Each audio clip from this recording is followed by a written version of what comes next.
Welcome to the third lesson of creating a VRChat multiplayer game. Let's review the summary goals, and in this lesson we are going to build a game HUD.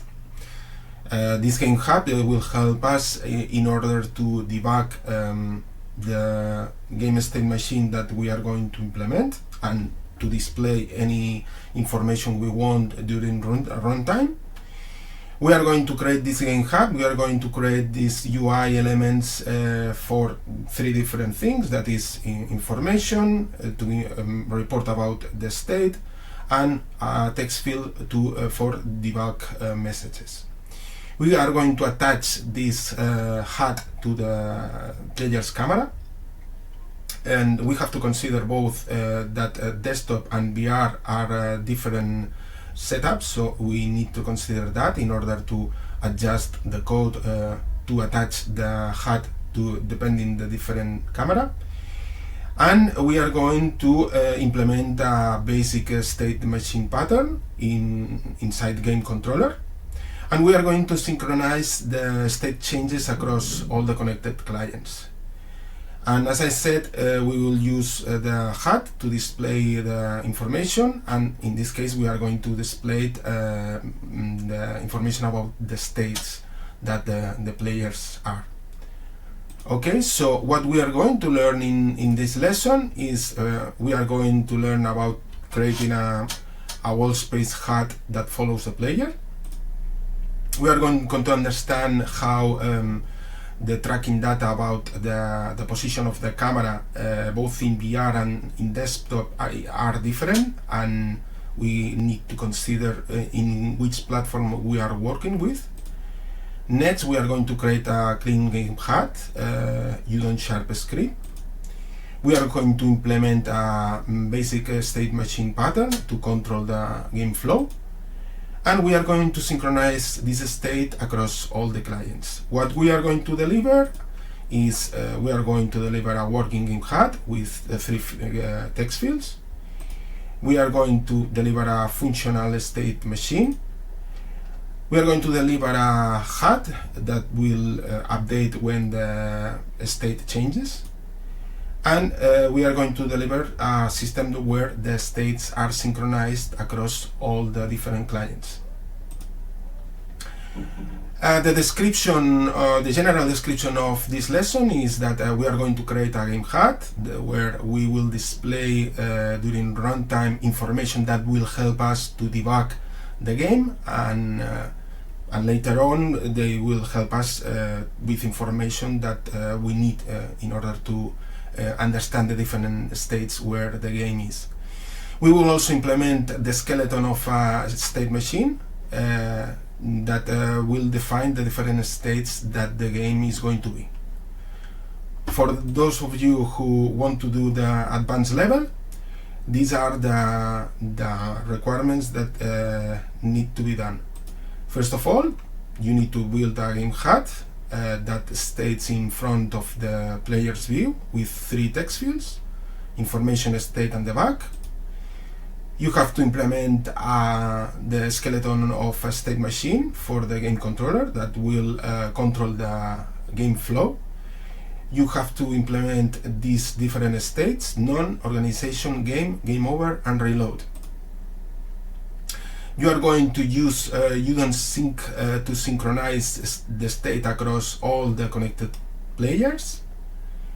You are going to define a method state change that is run only when there is a change in the game state.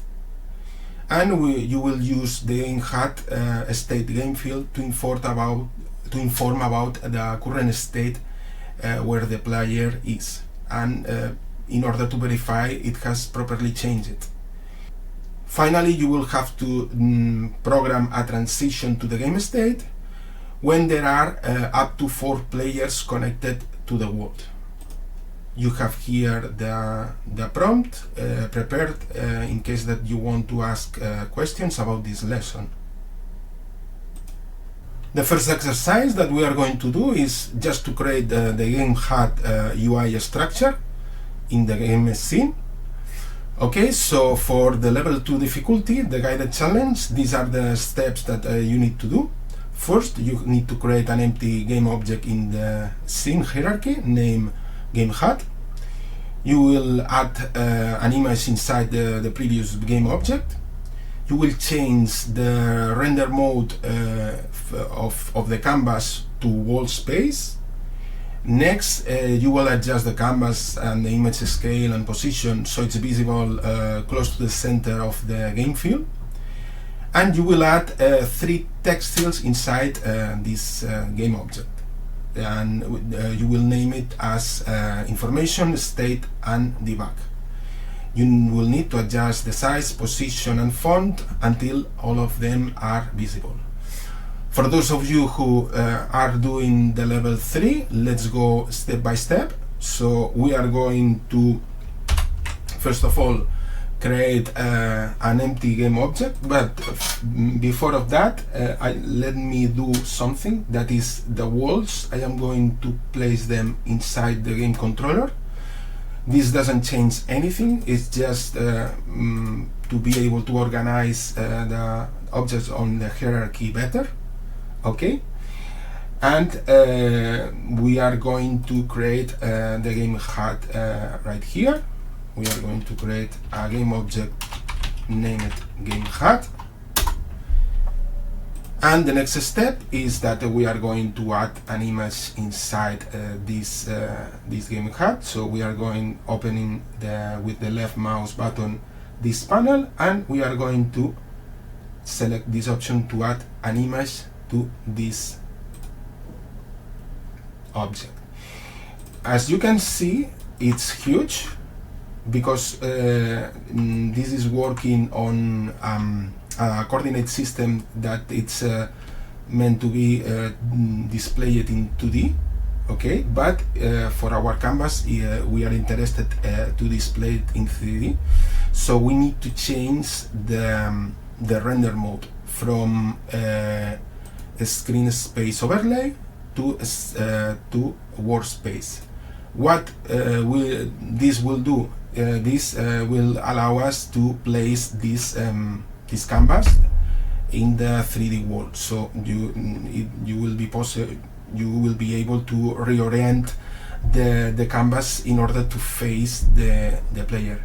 Just remember that we are not dealing with a normal screen, at least in VR. So in the screens that need to be visible in VR, they need to be inside the world, inside the 3D world. They cannot be as a 2D flat overlay that is over the screen. That's the reason why we are changing this render mode.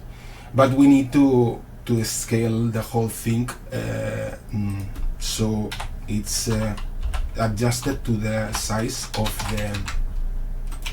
the whole thing. So in order to do that, we are going to change the coordinates. Okay, we are close. Okay, so we have we are going to move this right here, and we are going to scale the image to make it a little bit larger. Okay, so let's make it like this. It's enough. Okay, let's reduce the size of the 3D icons. Okay, we have added the image, we have changed the render mode to wall space. Now we are adjusting so it's visible in the 3D world. Okay, we are going to place it just in front of where the player spawns, and we are going to add 3 text fields. Okay, so here we are going to add 3 text fields, and we are going to select this option, text mesh. This will pop up this importer. You need to press this button to import TextMesh Pro Essentials. These are fonts that are used to display text. And we have our text field. Let's move the text field inside here. Let's reset the position, and let's put some text inside. Okay, something went wrong. Let's see what's going on. The scale is messed up. Let's fix that, and the color should be black. Okay, it seems that we are facing the other side. So what we can do, since the player, if we run the whole thing, we are going to see the text inverted. No, because we are on the other side. We are just on the other side. Okay. So the spawn position is right here, more or less right here. Okay. Let's adjust the text fields so they fit in the whole screen. So we need 3 text fields. We need information. Okay. Let's scale it and change the size.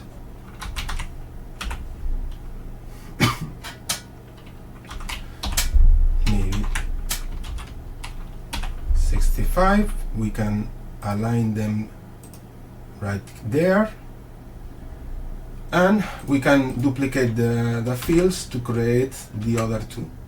So the next one would be the state text field, where we will display the state where the player is, and the other will be the debug text field.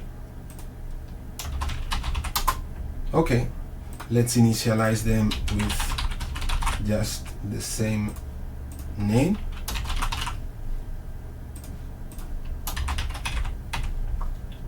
And just let's just run it to see that we can see them in our 3D world.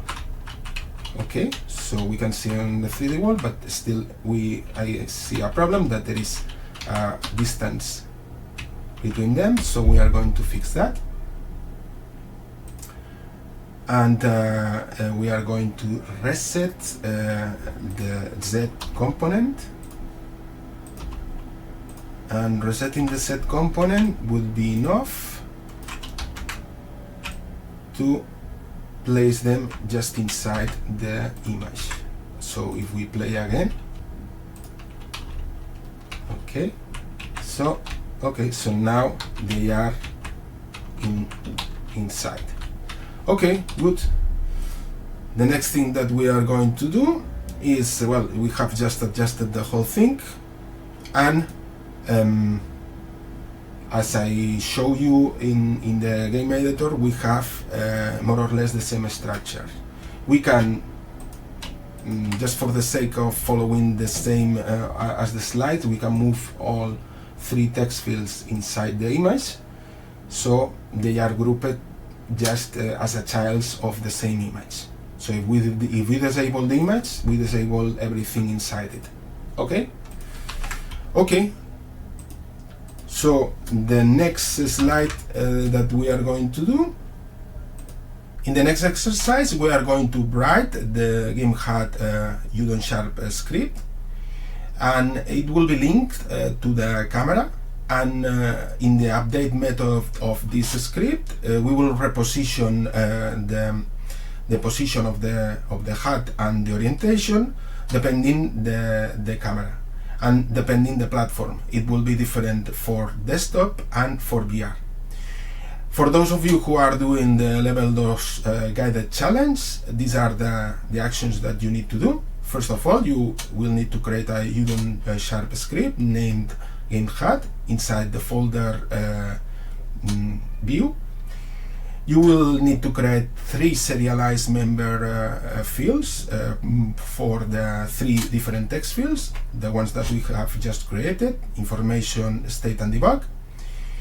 And you will add this script as a component of the game object that we have just done in the previous slide.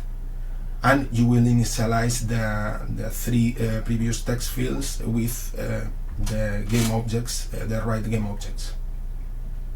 You will implement 3 methods, 3 public methods that it will allow you to set the values of these text fields. And in the game HUD, you will implement, you will define 2 private members that you will initialize in the start method. That one member is going to be if it's the platform is VR or not, and a reference to the local player. Okay, so finally, in the update method of this new script, you are going to retrieve the position and the orientation of the camera, considering that you will need to implement different logic depending if it's running in desktop mode and in VR mode. So feel free to search online, ask the prompt that I have prepared to find out the right solution. Finally, you will be adjusting the position of the game HUD until you feel okay with that. So let's go with the level 3. Let's go step by step doing the whole thing. So let's go by creating the game HUD script. So we are creating the game HUD script, and this script will inherit from UDON sharp behavior. Okay, back to the editor. We are going to create the UDON C# program asset. So left mouse button, create VRChat, UDON, and UDON C# program asset. We also rename it as a game HUD. And we'll set the property source script to the one the game HUD. We can compile right now, and everything should be okay. And inside the game HUD, we are going to create 3 variable members. Okay, so we are going to create these 3 variable members that will allow us to connect with the previous text fields that we have created in the game object.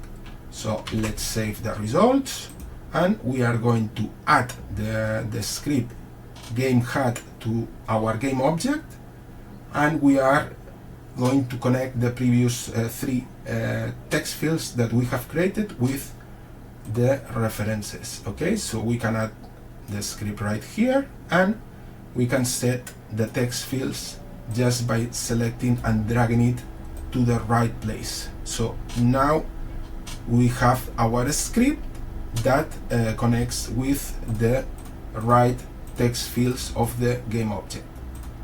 Okay, so the next step will be to implement public methods to set the values of these text fields. So we are going just to do that. We are going to open the game HUD, and we are going to create 3 public text fields that will set the text of each member.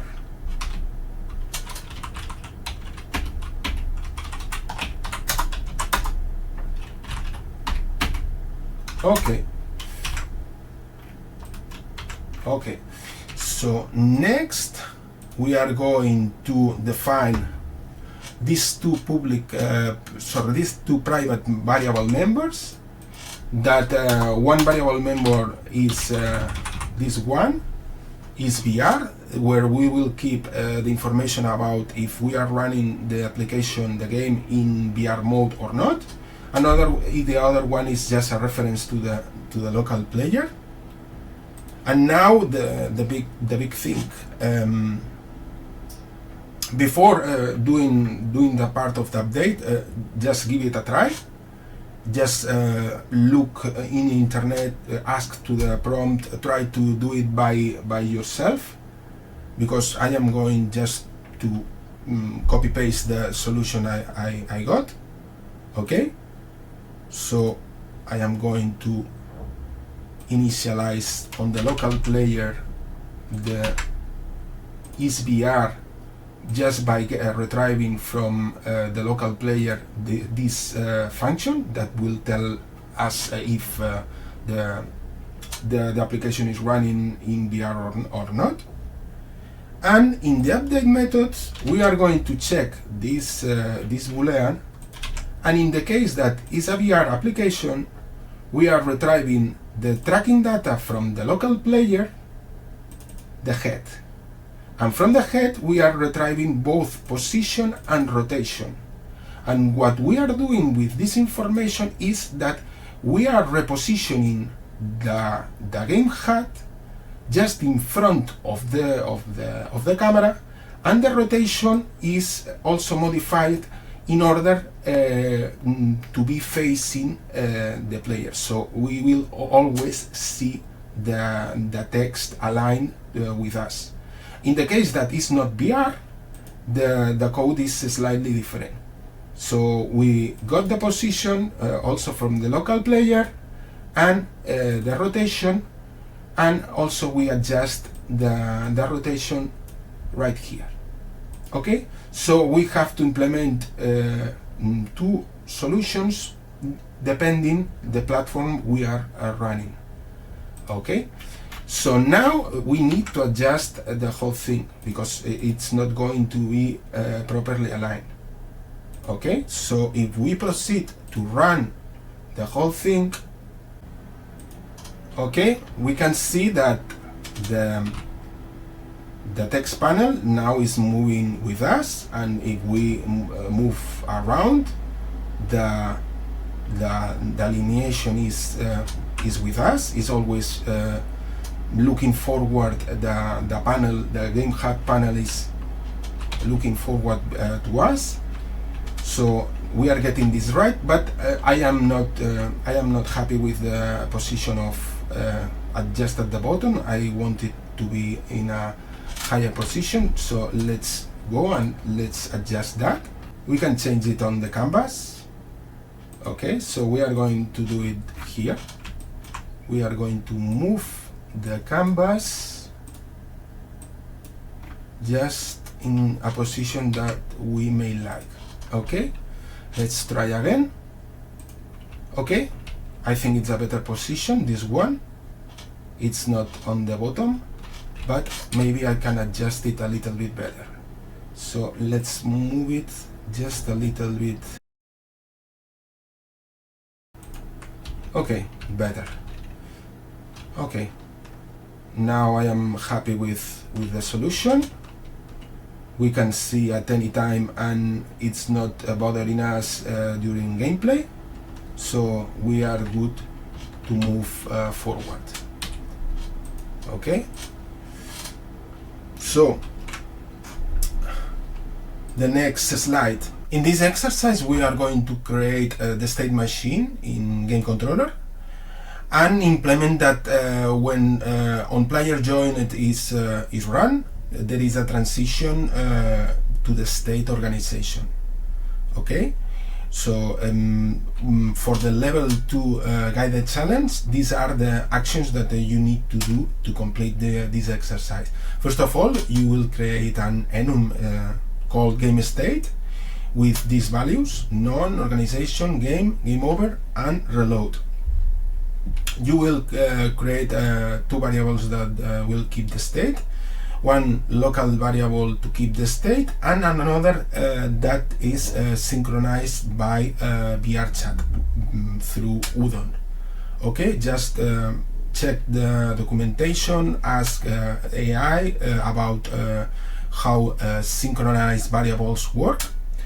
Okay, and next you will create a method called state change that will be evaluated just at the right moment when we change the state. And in this state change, we will implement just a switch that will evaluate between the different possible states that the variable state can take.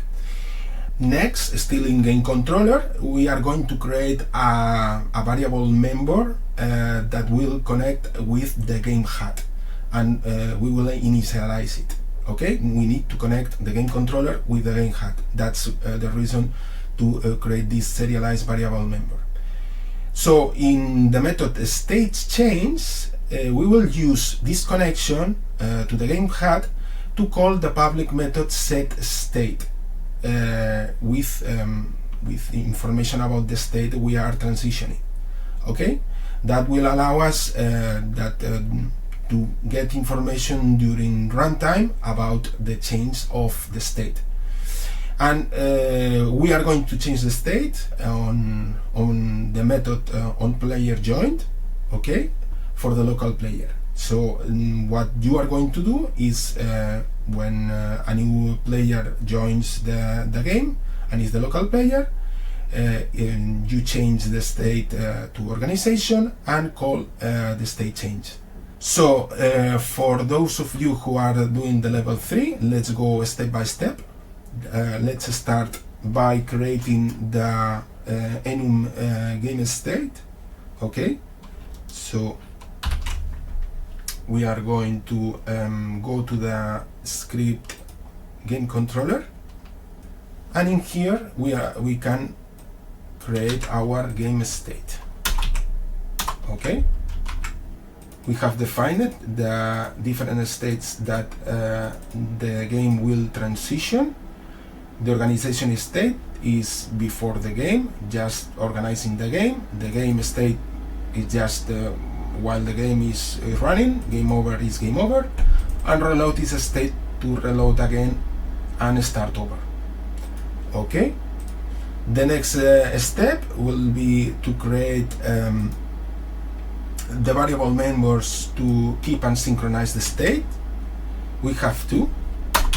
We have one that keeps the local state and another that is synchronized across all the network of clients. Okay, so next step, we are going to create a method state changed that will evaluate the local state and in order to perform an action. We are going just right now to only implement the structure. It's empty, there is no logic yet, but we need to implement the basic structure. So we have the switch and we are evaluating each one of the different states. Okay, so the next step is going to be to create inside the game controller a serialized variable member that will connect with the game HUD in order for the game controller to be able to access the public methods to display information about what is going on. Okay, so we are going to do that. We are going to create as a new serialized field, and in the game editor we are going to initialize it. So we go to game controller, and in the inspector we will see that we have our game HUD reference, and we are going to set that reference to our game object. Okay, so we have now connected the game controller with the game HUD, and the next step will be just to use it to display information about in which state we are. We are going to use the game HUD to display information about the state. So we have our methods set state, and we can send a text that will be displayed. Game over, and reload. Okay. So now on player join, we are going to initialize to change the state. Okay, so it changes to the state of organization, and just after that we are going to call the state change method in order to perform the action connected to the change of the state. Okay, so what we are going to do is just to add these two lines here, that is the new player who has joined changes the local state to organization state, and just after that we call state change in order to run the code related to the organization state. The code related to the organization state is this one. With everything on place, we should get when we run in the Unity editor the code, as soon as we join, we should get on our game HUD that the text field state is displaying this text, organization. So let's do that. Let's run the project, and as you can see, in the text field state is now displaying organization, meaning that the code has performed the way we wanted. Okay, so that would be for this slide. So let's go with the next exercise. We are going to program in a way that when we reach a defined amount of players that have joined the game, we will transition the state of the game to the game state for all the connected players. Okay, so for those of you who are doing the level 2, the guided challenge, these are the steps that you need to do. First of all, just create a private member that will keep the count of the joined players. Increase that variable member on player joined.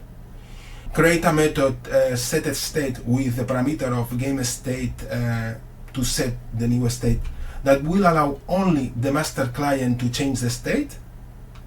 Check the code documentation in order to find out how to find who is the master client. And after you change the new state, you need to change the networked variable that we created before, and you need to perform a call to the method request serialization. This method, what we'll do is to propagate all the changes that you have done on the networked variables, in this case the synchronized state that we created before, to all the connected clients. Okay, and in all the connected clients, they are going to receive this call on their serialization. So what you need to do is that in this step on the serialization, you need to first override it, because this is inherited from Udon shared behavior. You override this method, because when this method is called, is because someone has changed a network variable and is communicated that it needs to be processed by all the connected clients.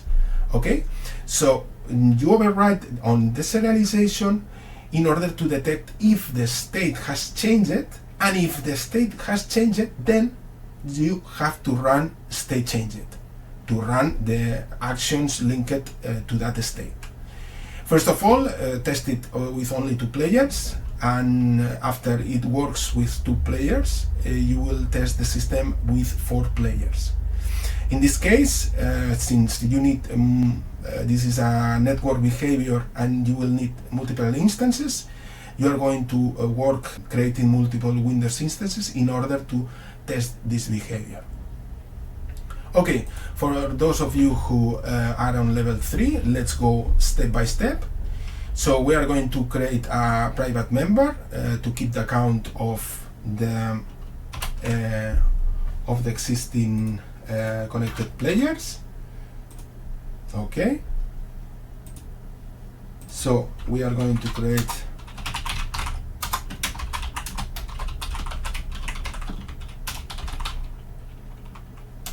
total players. We are going to increase that counter in the player joined.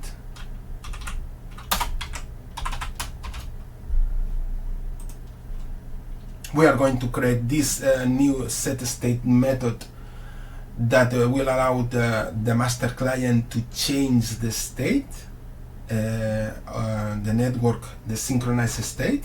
In this case is this one, the sync state.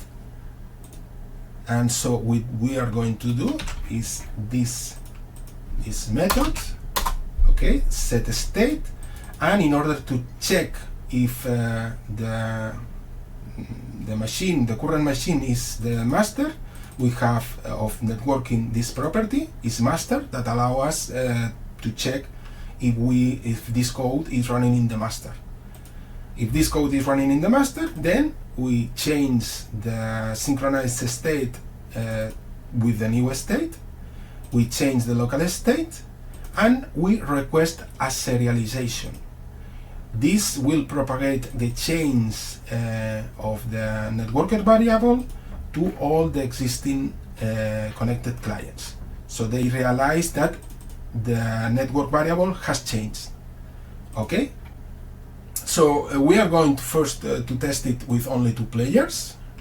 So what is going to happen is that, well, we are going to, in the master client, we are going to count and the number of players, and when the number of players is 2, we are going to change the state to the game state. Okay? So what is going to happen now is that the on-player join is run for each client, and the master keeps the count of all the connected clients. When the number of connected clients is 2 or above, it will change the state to the game state, and this change will be propagated on over the other clients.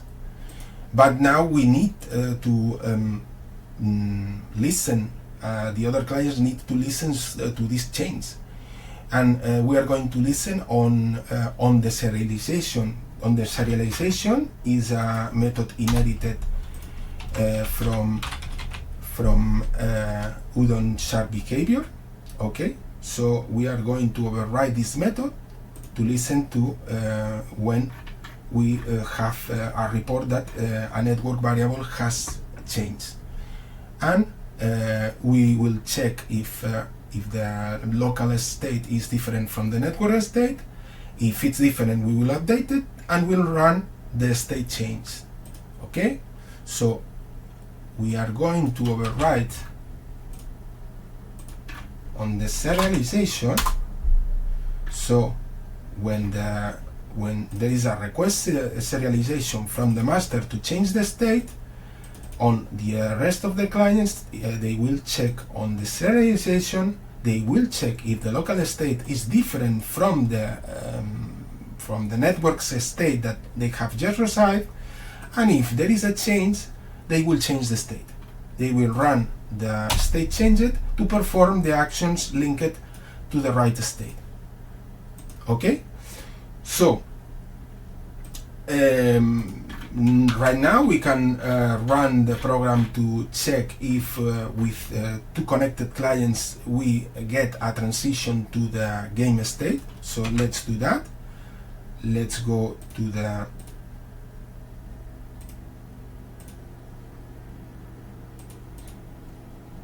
let's open the control panel, and now we are going to force non-VR because we are interested to run just window instances, and we are interested to run two, but instead of running two at the time, just let's run one and later we will run the other, just for you to see that the first one is still in organization state, and when the other one Windows instance connects, then there will be the transition of both clients to the game state. Okay, as you can see, this client is just in the organization state, and when we connect the next client, you will see that there is a transition of this state to the game state, because we will have connected two clients. In order to run another instance, select test your last build, because we are not interested to build again, because then it wouldn't work. We need to test the last build, and just one client, and we will add just another client to the game. Okay, so here we have the new window, and the moment the other client connects, we will see the transition.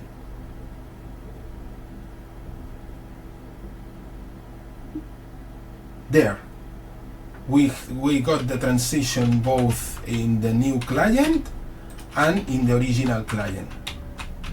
So now we are going to test the whole thing using four clients. Okay, so we are going to go with 4 clients. We are just going to change this to 4 and run it again. This time let's create a new build, and we are going to select 4 clients. Okay,